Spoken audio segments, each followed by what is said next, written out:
Yaw, kamusta mga kamis sports? LeBron James, Anthony Davis, at Christian Wood. Yan ang ating pag-uusapan sa araw na ito.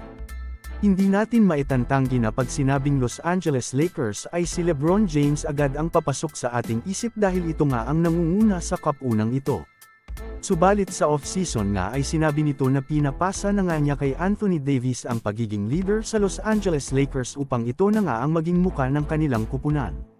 Kaya naman nang dahil nga sa pahayag na ito ni LeBron James, ay sa unang laban nga ng Lakers ay nabatikos itong si Anthony Davis dahil sa pangit na performance na ipinakita nito, na kung saan ayon sa mga NBA insiders na hindi pa ito handa na maging leader.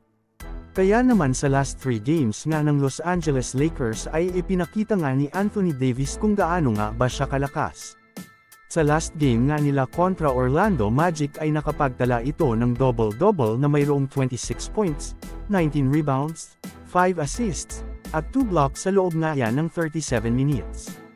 Habang nag-a-average na nga ito ngayong season sa kanyang last 4 games ng 28.7 points, 15.7 rebounds, at 3.0 blocks per game. Kaya naman base nga sa stats sheet na kanyang ipinapakita ay maituturing na nga talaga itong bagong muka ng Los Angeles Lakers. Ano ang masasabi mo dito? Mag-comment lang.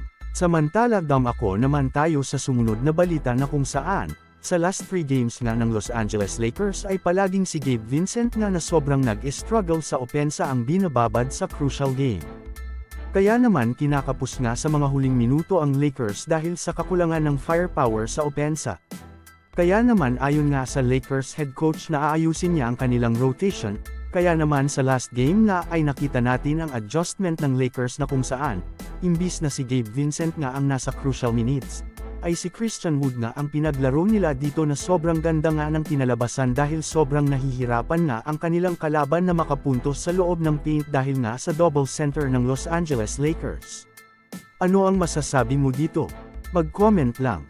So, ayon lamang ang ating mabilisang balita sa araw na ito, sana ay nag-enjoy ka. Huwag mo na ding kalimutang mag-subscribe bilang pagsuporta sa ating YouTube channel. Maraming salamat po.